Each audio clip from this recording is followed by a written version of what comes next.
Welcome to Gracefully Greying. Every week we deal with a chapter in our lives as we're transitioning. I'm Henry Gornbaugh, your host. I'm an attorney, and as I've been doing this series, I'm learning a lot about things that may or may not happen during our lifetimes, and with my guests, I want to share all these topics with you. Today on Gracefully Greying, I'm pleased to welcome back Kelsey Florek of Caring Transitions as you and I continue a dialogue that we had, but we're going to be really talking about life transitions, and it's like we have many, many chapters in our lives, and some lives have more chapters than others, and some have fewer or more transitions. And why don't you first of all tell us a little bit about your background again and exactly what Caring Transitions is and does? Sure. Well, Caring Transitions is a national franchise. We have been in the senior relocation business for about 13 years now, and we have over 200 offices throughout the U.S. We help individuals and families with relocation, downsizing, and liquidation. So we offer a lot of services to kind of be a catch-all for people going through more stressful or overwhelming transitions in their life, like you mentioned. So we help with, if someone is moving, we help with space planning, we help with packing, move management, unpacking, resettling. We also help them figure out a plan for what can't come with them. Obviously, there's a big element of downsizing. So we figure out if it makes sense to do an estate sale, an online auction, donation coordination, clean out, hazmat disposal, paper shredding. Usually it's a combination of a few of those. And then with the downsizing piece, we just help even with sorting and organizing and decluttering as well. How long have you owned Caring Transitions? So I launched last year in July, so we just hit our 1-year anniversary at the beginning of this month, so it's exciting. Kelsey, let's talk about downsizing. Okay. The funny thing, we have some close friends who are, late 60s. They went from a house that's about 29 or 3,000 square feet, and they just bought one that's about 6,000 square feet. So, and they're empty nesters with grandchildren, so not exactly downsizing, but that's the exception. Most people, 60s, 70s, children are grown, you may have a dog, you may have grandchildren. And what are the things that trigger a decision to start transitioning and downsizing, first of all? Well, even just to start considering it, there's some factors that come into play. A lot of times we see with our clients the obvious, like a medical diagnosis or some sort of health concern, which goes hand in hand with safety concerns in their home. Obviously, it's important that people be safe in their own home. And if they're not, then they have to make a decision potentially to go somewhere where they have more support or assistance. The other is isolation. I frequently hear my clients say that one of the reasons they're transitioning elsewhere is because they're lonely and they want more social interaction, which is huge, obviously. And especially at some of these senior communities, they can start meeting people really quick and there's a lot of activities going on, so it's really good for that social aspect of their lives. But there's also maintenance and upkeep around the home. I don't know many people at any age who love those responsibilities. My father-in-law, he's kind of an exception. He would literally mow the lawn all day, every day if he could, and he'd be happy about it. But for most people, it's a burden, especially the older you get. So that's a huge relief in terms of, taking a lot of stress off the plate off of their plate. The other is how people use their home. So a lot of times what I see with clients is they're really living in maybe 2 or 3 rooms of their home. So it's a pretty good indication that a lot of the space that they have, they don't really need. They're not using it. There's also financial implications. Are they still paying on their home? Even if they aren't, there's taxes, there's insurance, there's upkeep, there's maintenance. So sometimes financially it can also make sense to move into a smaller apartment or community, or there's a number of options for people. Is it usually cheaper? And the reason I'm asking this, we have some friends who were looking into transitioning from, a very nice home into like a community that's 50 or 55 and over, and they're not cheap. Yep. And there definitely is some expensive ones in the area. They're beautiful, but they are expensive. So I think it's not always cheaper, but the benefits can outweigh that. And also there is more affordable options in the area. So I try and be a resource to any clients that I can who I may be catching before they've made those decisions, just to kind of open their eyes to a few different communities that maybe they haven't looked at if they are seeing that they're not comfortable with the cost at these communities. Mm-hmm. Kelsey, tell us about what are the youngest people you deal with and the oldest? I'm curious as to the range. We've had a variety. I've worked with people in their late 30s. Late 30s? Yep. And all the way up to, early 90s. So it's more so just a specialty for us to work with older adults. And a lot of our clients are, because of that downsizing element of what we do. What are most of typical age, 60s, 70s, or? Probably more like 80s okay. and late 70s. Yeah. But we're open to working with anyone that needs our help, and we're set up to help people through any transition that they're facing, even if they're just looking to declutter or organize their home. Kelsey, I call you. I'm thinking of downsizing. Okay. Tell us what happens when you meet someone. First of all, do you usually meet with the individual alone, or do you meet with the individual and other family members? It depends on who's involved in the situation. Every scenario is different. If we know right from the first phone call that there's going to be other family members involved in the process, then it makes sense to meet with everyone at the same time. But sometimes children or family members are out of state or they're busy, so we might just call them when I'm sitting down with the client.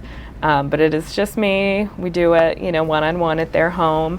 It's really beneficial for me to get a feel for their situation, what's important to them, what their timeline is, if they've, thought through any of what they're taking or what's staying. And so we just kind of dig into all of that during the initial conversation and just the history behind it, what's important for them in the transition, what are they gaining throughout the process.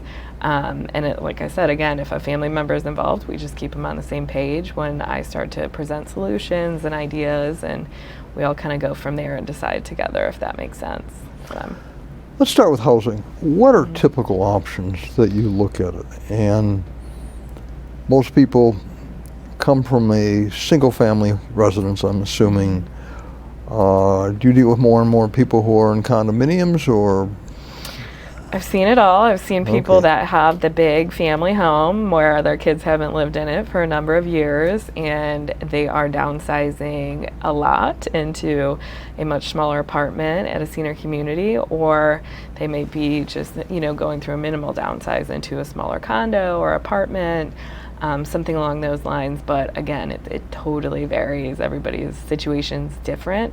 Some people only really want to make one transition later in life, where others feel more comfortable making smaller steps. First, we'll start with a smaller condo, then we'll consider independent living, then maybe assisted. So, every person's different, what their wants and needs are. So what are the steps? First step, someone's in a house or a condo and they want something smaller. Okay. So take us through, what are the options? Options in terms of how to get through the process, or? Both where to go and how you do the process. Okay. So obviously what's important is knowing where they're going. That really plays a role in making decisions about how to move forward in the process. It's important to know how big their new living space is, how big their current living space is, because that gives us an idea of how much we really need to downsize by. I think a lot of times even like that idea, downsizing, can be overwhelming to people because it implies that they have to give up so much. So one thing that we really try and focus on is, that they're right sizing, especially for their new living situation, their new life. They want to focus on what makes sense for that situation, what fits, and what's right in terms of what they're using all the time in their home, what they love. So we kind of have those discussions and conversations, how they use their home, what rooms are they in more frequently, and how do we translate that to their new space. A lot of times I'll suggest maybe doing some space planning because that can help them figure out what bigger furniture is going to make the move. And then once they have an idea of what furniture, then it gives them a better idea of the smaller things. And again, we're always there to support them and walk them through the process. Some of our clients just say, hey, go in, make the call. I don't even need to be involved. I trust you. I trust your decision. And it's really depending on how much involvement they want. We support them in whatever way they're comfortable with. We want to make the process easier, not more stressful. So just getting to know people is a huge help. And then we talk through a timeline. We figure out what makes sense for what's not coming with them. So we propose solutions and a timeline for that, and kind of just hold everyone in the process accountable and get it done for them, so they're not the ones having to take it all on themselves, because it can be very overwhelming. Do you work with realtors? We do. Sometimes we're kind of working hand in hand with realtors to figure out what the timeline needs to be to get them out of the home or get a home cleared out. Or a lot of times realtors are sending me referrals for clients that need our kind of help and services. Mm-hmm. What about, I'm sure you have clients that are very difficult, some that are easy, but it seems to me a lot of people, and I see this in my family law practice, we can call them pack rats or hoarders. Okay. And it's hard for people to part with things, mm-hmm. and you've been living in a place for maybe 30 or 40 years, and people tend to accumulate a lot of stuff. Oh, yeah. So how do you help them overcome the idea of saying, I can't give this away, I can't sell this, I don't want to store it? Are these right. issues that you face a lot? Absolutely. That's probably the most frequent issue that we do face, clients having that emotional attachment to their things. It's not just a thing to them, it's obviously there's memories tied to it. Not just the things, but the place they're giving up to.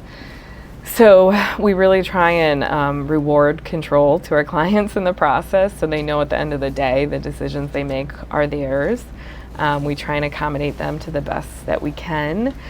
We try not to say no. We try and figure things out for them to the extent that they're safe and comfortable in their new place. The biggest concern that I have is obviously them being overwhelmed by the amount of things that they brought and not having space to move around and be comfortable. But that's just something that we remind them of. If there's something that they're insistent on bringing, we ask, where do you think you're going to store it in the new place? Where do you think it'll fit? We kind of just talk through logistically, where is it going to go? When's the last time you used it? Are you comfortable repurposing it? Because that's what we try and do a lot with the items that our clients aren't bringing with them. We try and either sell them so they get new life through new buyers, or we donate them to people who could use them and give them, a new purpose as well. So I think a lot of times people feel a little bit more comfortable knowing that there's going to be someone new who's going to appreciate and have a purpose for, especially if they haven't used an item in a certain period of time. Sometimes we'll create rules of elimination. Have you used this in the past 3 to 6 months? And that really kind of gives them that rational thought of, okay, you're right, I'm not using it. What are some of the items that you, give us some examples of items that people should part with? Hold on to. It really depends on the person. I've seen a lot of different things. Sometimes I've seen like notebooks, journals that people just love to collect with the intent of journaling, but often the number of journals that they have that haven't been used outweigh the ones that have. Books are big. People tend to accumulate a lot of books if they like to read, or maybe if they were a teacher or a physician or something like that. Like, I often see a lot of books. So we have to hone in on, what are you still using? What makes sense? What can we donate that people could really get some value from? I've seen, obviously, like pictures. Those are tough. Those are tough for people because the memories are just right there. It's so obvious. Photographs, artwork, those, mm-hmm. those really are personal. Mm-hmm. Yep. And there are ways to get crafty. We can, always digitize them so that they still have them. A lot of times if they want to keep them just to store them, then we talk through where they can store them without having to spend extra money for it. Or we'll discuss, can you give them to your family members? Are they interested in taking them? And then a lot of times they go that route, and then we just set a deadline of when their family members need to collect them by, and it kind of just puts more organization in the process for them. So it's not as overwhelming because they have a plan for how to move forward. So you sit down, you're really, and I'm thinking about rooms. Yep. So you go to the house, you do a walkthrough with either the owners or other family members, and you go room for room and say, well, how many times have you used this room? And I mean, explain how that works. And I'm thinking of, like, typically, you know, a lot of people have a 3 or 4 bedroom house. Well, there are no more children, maybe grandchildren that come by occasionally, but so bedrooms are the first things that aren't used. But what other rooms are typically not used? Yeah, I would say extra bedrooms, basements, garages. A lot of those areas tend to just turn into storage for items that aren't getting used in the home. And so, you know, even just when it comes to rooms, but what's in them, it makes it pretty clear what they're not using, you know, in those areas.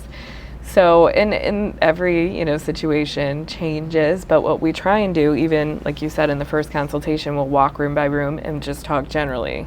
If they have thought in advance what they might be taking or what they haven't. Some people will say, I have no idea yet, but we'll just look at what they have and then we'll kind of discuss ideas. Well, it would make sense to obviously take your bedroom set for your bedroom. What are you thinking for the living room? And then we kind of touch on it several times throughout the process. When we do space planning, same thing. We're measuring a lot of the furniture in their house, and then when we're pulling it into the floor plan, that's when they're really seeing, okay, what's important to them? I don't want to lose this item, so what can I swap for it if there's not room? And then from there, we kind of go back through, okay, these are the furniture items. Now let's focus on the smaller pieces and readdress it again. And then when we're there packing, we kind of just, again, touch on it, get an overall idea, and then go from there. But if we need to ask questions or double check, but at that point, we have a pretty clear picture because we've addressed it several times without really addressing it to an exhausting degree. We're just kind of touching on it at different points in the process, so it gets them thinking without, expecting them to know every answer, right from the get-go, or really at any point in the process, because we're always there to help guide them. Sometimes our clients do want us to just work individually through each room to physically go through each item, and that's something that we can accommodate as well. Some people just don't need that kind of support. They want it more day of. They just want to be there to kind of help make the decisions and guide us. Mm-hmm. What do you do with a situation where the house has custom built-ins? Custom built pieces? Or built-ins where, like wall units that are custom built for a certain room. I mean, do you deal with those issues much? We do, because a lot of times people want to bring what's in them, but then they don't have storage space for them at their new location. So obviously we just, have that conversation because the built-in unit is not going to be at their new space. But they usually might have a place in mind, or they'll purchase another piece of, like furniture that can be used for storage for that. Sometimes we can help, work with them to find vendors that can help make their closet space a little bit more efficient in terms of storage, those sorts of things. So it's, again, just talking through options that they're comfortable with and that makes sense for their situation. What do you do where you have family members who all have different opinions? How do you get people on the same page? Sometimes it's tough to get everyone on the ssame page, and they might not be, but usually we do our best to accommodate everyone in the situation. And we've seen that. We've had couples that were totally not on the same page. The wife wanted to bring a lot more than the husband did. And so she was guiding us on packing day to maybe bring a little bit more than he had planned for, but we just try and stay flexible. So what we did to resolve that situation was we came back and picked up the things that they decided that they probably didn't need that still got brought with them to their new place, and we just included it with the donations that we were doing for whatever else they didn't bring for their old house. So I try and stay flexible to solve, any problems that they have, and also accommodate their needs as well. So it can get tricky. It might mean redoing or fixing something, but we do it just to make our clients happy. We just kind of roll with the punches and figure out how to solve the problems for them. So big deal in transitioning are most houses our 2 stories do not have a first floor master. Mm-hmm. And if you want to transition, especially if you want to remain independent, it's often hard to find a condo or house that's a ranch or has a first floor master. Are you finding that to be challenging at times? I think it can be tough to, find exactly what everyone's looking for. But that's kind of the case in a lot of scenarios, right? You don't always totally get what you want when it comes to living spaces. So, most of our clients will just get a feel for what's out there in the market, and then they'll kind of make decisions based on, okay, we can budge on this if, we have this or whatever instead. So obviously being on a first floor or having an elevator, a lot of times that can be a priority to them over, maybe having more space or those sorts of things. And again, if they ever raise those questions or pose those questions to me, I try and be as much of a resource as I can, or connect them to people that can help them find other, potential living spaces. It's just kind of doing as much as we can to support them. What about location? Do you deal a lot with that, where you try to find the right place in the right area? I mean, we're in a large metropolitan area. Mm-hmm. We're also in a metropolitan area which has one of the poorest mass transit system, or lack thereof, anywhere. So, I mean, you try and fit the people in the right location for where they want to be as well. So usually, I mean, if a client is asking for suggestions, I consider it more informal guidance, because I don't really have the structure in my company to take them and tour them at different communities, but I do have a lot of people in my network that are considered placement specialists who do that for a living. So they'll hone in on like their budget, what their priorities are, the location that they're really interested in living, and then they'll help, figure out some options for them, take them, tour them, help negotiate rates. So it's a really good resource, and it's a free service for them too, because the placement specialists get their referral bonuses through the communities that they end up placing these people at. But they don't solely focus on communities. They'll look at condos, apartments, things like that too. So your focus is really on transitioning the logistics stuff. Yeah, yep. Mm-hmm. We help people with their things, on a lot of different levels. We pack them, we sell them, we donate them, we discard them when needed. And again, we try and just be pretty inclusive so we can catch a lot of different layers of a move or a relocation for them. A lot of my clients might be more excited about the fact that we can clear out their old living space for them than they are about even, getting resettled in their new place. But we try and cover it all to make sure they're comfortable and they're happy where they're going, and that we meet their, timeline in terms of getting things out of their home so they can sell it, because that's obviously their biggest asset. Now, do you handle estate sales as well? Yep, we do. We do estate sales. We also do online auctions. So, it gives us a little bit more flexibility depending on the situation. How do online auctions work? Typically online auctions, we don't need as much inventory, so a lot of times it might make more sense to do an online auction for items in a scenario where someone moved instead of passed away in a home, because they're still bringing things with them where they go, so they're not as much being left behind. And we'll just kind of group items together and create lots that we think could be of interest to our buyers, and then we will completely launch a full sale for one particular home online, and it's online for 2 weeks, and people can bid on the items. Usually there's at least more than 24 or 25 lots for every sale that we have, but we just recently launched one that was 160 lots that they could bid on, but that's not items, because there could be, a number of items. So there are groupings. Mm-hmm. Yep. So typically, you'd have groupings of furniture, I imagine. You'd have collectibles. Mm-hmm. Do you deal with antiques and jewelry as part of that as well? Yep, we do. Antiques, jewelry, kitchenware, glassware. Clothing, not as much. Sometimes like higher end or more vintage clothing we'll include, but usually they're not big sellers otherwise, so those tend to be more donation items. And again, it's on us to make those decisions of what we think is going to draw interest to our buyers. So we're not including everything in the sale, but we try and include as much as we can to Do you find that you get more buyers or more traction online versus through estate sales where you go to the premises? Yes and no. I think what we see with online auctions is usually more things sell. Like I referenced that sale that has 160 lots up for bid. Most of those will be bid on and sold because people don't have to drive and leave their homes to purchase it. And a lot of times they can get good deals on these auctions because we don't usually set reserves. We kind of let the market dictate what they're going to sell for.